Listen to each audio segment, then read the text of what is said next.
Hello boys and girls, ladies and gentleman, नव वर्ष 2025 की आपको हार्दिक शुभकामनाएं। और इस नव वर्ष पे हमने निर्णय लिया है कि अपने चैनल पे एक नया इनिशिएटिव हम लोग चालू करेंगे। और उस इनिशिएटिव के पीछे थिंकिंग क्या है पहले वो आपको बता देता हूँ। एसएससी में जैसा कि आप लोगों को सबको पता है कि हर एक एग्ज़ाम के पीछे 20-20 लाख लोग, 30-30 लाख लोग फॉर्म भरते हैं और इसमें बहुत ही हैवी कंपटीशन रहता है। इसके अलावा इंडिया में नई नई जो अलग अलग तरीके के डिपार्टमेंट इंडिविजुअल लेवल पे भी अपने एग्ज़ाम छोटे मोटे कराते रहते हैं और हमारे जो एस्पायरेंट्स हैं वो लैक ऑफ नॉलेज की वजह से मेन हार्डकोर स्ट्रीम में ही लगे रहते हैं और ये दूसरे डिपार्टमेंट के जो छोटे रिक्रूटमेंट होते हैं जिसमें ऑलमोस्ट सिमिलर सैलरी होती है, बहुत से एग्ज़ाम्स भी नहीं लेते हैं, डायरेक्ट एक्सपीरियंस के बेसिस पे ही रिक्रूटमेंट ले लेते हैं, तो उन सबको वो लोग नहीं कर पाते। एक कैंडिडेट के लिए इंडिविजुअली ये पॉसिबल भी नहीं है कि वो दिन भर जा के डिफरेंट वेबसाइट्स को सर्च मारे और देखे कि भाई कौन से डिपार्टमेंट ने कौन सी वैकेंसी निकाली है। तो आपके लिए ये सब मेहनत करने की जिम्मेदारी हमने अपने चैनल पे ली है। इसमें हम लोग डेली 2-3 वीडियोस डालेंगे। इसमें हर एक एग्ज़ाम से जो डिफरेंट डिपार्टमेंट हैं जिनमें मेन कोर में जिनका नोटिफिकेशन कई बार नहीं आ पाता है, उनकी वैकेंसी की नॉलेज आपके लिए लेकर आएंगे। इसमें से कुछ के लिए हो सकता है आप लोग एलिजिबल नहीं हो, या तो एजुकेशनल क्राइटेरिया की वजह से या फिर एक्सपीरियंस क्राइटेरिया की वजह से। लेकिन अगर आप चैनल पे जुड़े रहेंगे तो आपको अपनी क्वालिफिकेशन सेट करता हुआ कोई ना कोई एग्ज़ाम 1 महीने के अंदर पक्का पक्का मिल जाएगा जो आपके मेन स्ट्रीम एग्ज़ाम से अलग होगा। ठीक है, हम लोग डेली 2-3 वीडियो डालने वाले हैं, तो आपको क्या करना है, चैनल को सब्सक्राइब करना है और इन वीडियोस को देखना है कि अगर आप कोई एलिजिबल हैं क्या और आप ये जो एसएससी का मायाजाल है इससे बाहर निकल सकें। ठीक है, यही हमारा मेन पर्पज़ है। अभी एक नया इनिशिएटिव भी चालू करा है गवर्नमेंट ऑफ इंडिया में, जिसमें वो यंग प्रोफेशनल के नाम से वैकेंसीज निकाल रही हैं। बहुत सारे डिपार्टमेंट में वैकेंसीज आई हैं, जैसे स्पोर्ट्स अथॉरिटी ऑफ इंडिया में भी यंग प्रोफेशनल्स के नाम पे वैकेंसी आई है। ये शॉर्ट टर्म टेन्योर की जरूर है, लेकिन इसको एक्सटेंड करा जा सकता है लॉन्ग टर्म के लिए और इसकी जानकारी कम लोगों को ही रहती है। तो वो सब जानकारी भी हम लेके आए हैं। आज का ये वीडियो हम HDFC बैंक से रिलेटेड लेके आए हैं।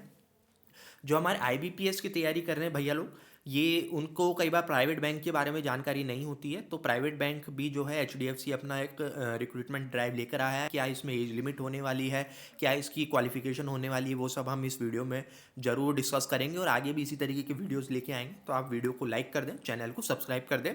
आइए चलते हैं हम लोग अपने इसके डिटेल डिस्कशन की तरफ। ठीक है, तो सबसे पहली बात हम इसमें क्या क्या डिस्कस करने वाले हैं वीडियो में। जो पूरा नोटिफिकेशन है वो मैंने पढ़ा है और आपके लिए मैं इसको PPT में समरी फॉर्म में लेके आया हूँ। जॉब की टाइटल क्या है, एज लिमिट क्या है, क्या आप ज़्यादा बूढ़े तो नहीं हो गए हैं या ज़्यादा आप जवान तो नहीं हैं इस पोस्ट के लिए, पता चला बैंक का ही बंटा ढार कर दिया, शेयर मार्केट गिरा दिया। क्या क्या क्वालिफिकेशन है, आपने कितनी मेहनत करी है, वो यहाँ पे आएगा। और मुद्दे की बात है सैलरी क्या है, क्या हमारा ब्याह हो जाएगा, इतनी सैलरी तो है कि नहीं। और फिर है अप्लाई कैसे करें। ठीक है, नोटिफिकेशन हमें कहाँ पे मिलेगा अगर डिटेल में पढ़ना है तो, और क्या इस बारे में हमें ध्यान रखना है, ये सारी बातें हम लोग डिस्कस करेंगे। एक एक करके मेरे साथ जुड़े रहिए। जॉब टाइटल क्या है, जॉब है रिलेशनशिप मैनेजर, AKA मतलब also known as probationary officer, जिसे आप सरकारी बैंकों में प्रोबेशनरी ऑफिसर कहते हैं। प्राइवेट में इसके लिए एक पॉश टर्म यूज़ किया जाता है जिसको हम लोग बोलते हैं रिलेशनशिप मैनेजर। ठीक है, अब रिलेशनशिप को मैनेज करना तो आपको आता ही होगा, बाबू सोना आपके सबके हैं ही सही। तो बस वही काम करना है लेकिन प्राइवेट बैंक के लिए। ठीक है, तो आप तो क्वालिफाइड है, हाँ जी बिल्कुल क्वालिफाइड है, तुरंत अप्लाई करें। नंबर ऑफ वैकेंसीज कितनी है, अभी एग्जैक्ट वैकेंसीज इन्होंने नहीं निकाली है।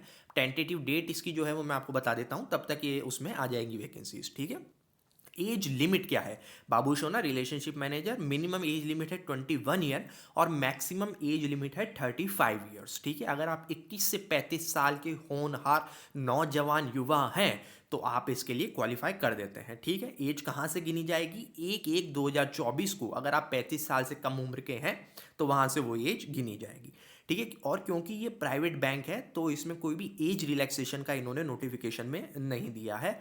जो हमारी सरकारी में मिल जाता था हमारे SC ST वर्ग को, OBC वर्ग को, उनको वो एज रिलैक्सेशन यहाँ पे नहीं मिलेगा। ठीक है, फीस क्या है, यहाँ पे सभी कैटेगरीज के लिए 479 रुपीज़ है। बड़ा ही भद्दा टर्म है, इसको राउंड फिगर करके 480 क्यों नहीं कर दिया।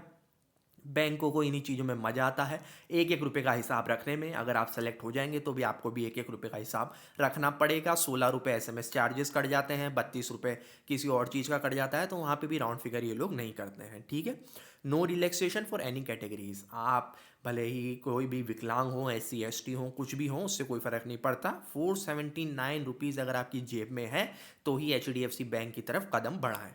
ठीक है। क्वालिफिकेशन क्या है, सबसे इंपॉर्टेंट बात, तो इन्होंने क्वालिफिकेशन दी है वो ये है कि आप किसी भी स्ट्रीम से ग्रेजुएट होने चाहिए और ग्रेजुएशन में कम से कम 50 नंबर आने चाहिए। यूँ नहीं वहीं पे आप रिलेशनशिप मैनेज करते रहे और 49% लेके पास हो गए। 50% कम से कम आपके नंबर हैं तो HDFC में आप रिलेशनशिप मैनेज कर सकते हैं। लेकिन इसी के साथ साथ इन्होंने एक्सपीरियंस क्राइटेरिया रखा है। एक्सपीरियंस क्राइटेरिया क्या है और उसी के बेसिस पे सैलरी डिफाइन होगी। एक्सपीरियंस है 1 साल से लेकर 10 साल तक का, मतलब नए नए जो जस्ट ग्रेजुएट हुए हैं नॉन हाल युवा, वो इसके लिए अप्लाई नहीं कर सकते। कम से कम 1 साल का आप एक्सपीरियंस लेके आए और 10 साल तक का आपके पास एक्सपीरियंस हो सकता है। ठीक है। अब आ जाइए इसमें, अच्छा एग्जामिनेशन का फॉर्मेट क्या होने वाला है, मुख्य बात, तो इसमें ऑनलाइन टेस्ट होने वाला है फॉलोड बाय इंटरव्यू।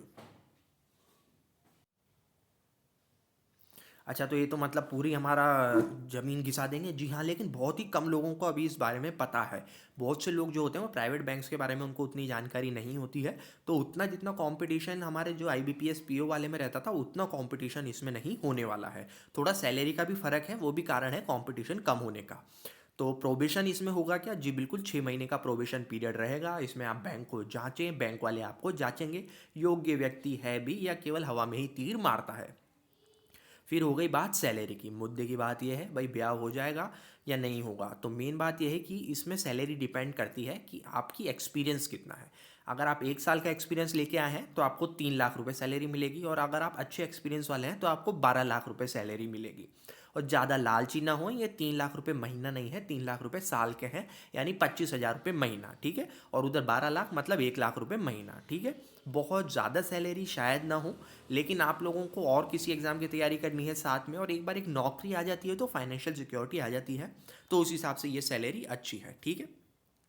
और उसके बाद साथ इसमें ये भी है क्योंकि आप रिलेशनशिप मैनेज कर रहे होंगे, बैंक के लिए बहुत सारे आप क्लाइंट्स लेके आ रहे होंगे, तो आपको बोनस मिलेगा जो कि सरकारी ऑफिसेज में नहीं मिलता है। तो कई बार तो ये होता है कि बोनस ही आपकी बेसिक सैलरी से पार हो जाता है, तो आप मान के चलिए आप 50-60 हज़ार रुपये का महीना कम से भी कम इसमें कमा रहे होंगे मिनिमम। मैक्सिमम आप 1.5 लाख रुपये महीने तक भी इसमें कमा सकते हैं। 1.5 लाख रुपये का मतलब हो गया ग्रुप ए की सैलरी। ठीक है। अप्लाई कैसे करना है और ये सिलेक्शन कैसे होगा, तो ये दूसरे का है, एक सेकेंड, हाँ नोटिफिकेशन इसकी वेबसाइट पे है। वेबसाइट का लिंक क्या है वो मैं आपको नीचे डाल दूंगा। अप्लाई कैसे करना है वो भी मैं आपको उसी में, जो नोटिफिकेशन है उसमें आपको बिल्कुल डिटेल में पता चल जाएगा। डिस्क्रिप्शन आप लोग चेक कर लें, HSBC का लिंक मैंने HDFC का लिंक मैंने डाल दिया है, डायरेक्ट वहाँ पर आप लोग अप्लाई करना चालू कर सकते हैं। ठीक है। क्वेश्चन क्या है ये, हाँ, तो ये है दोस्तों क्वेश्चन, ये वाला क्वेश्चन आप लोग अभी कंसिडर ना करें, उसकी जो डेट है वो मैं आपको बता दूंगा, आप लोग अप्लाई कर सकते हैं। ठीक है दोस्तों, अभी के लिए इतना ही। आप लोग चैनल को सब्सक्राइब कर दें और जो भी हम लोग आगे नोटिफिकेशन आएंगे वो आपके लिए डालते रहेंगे।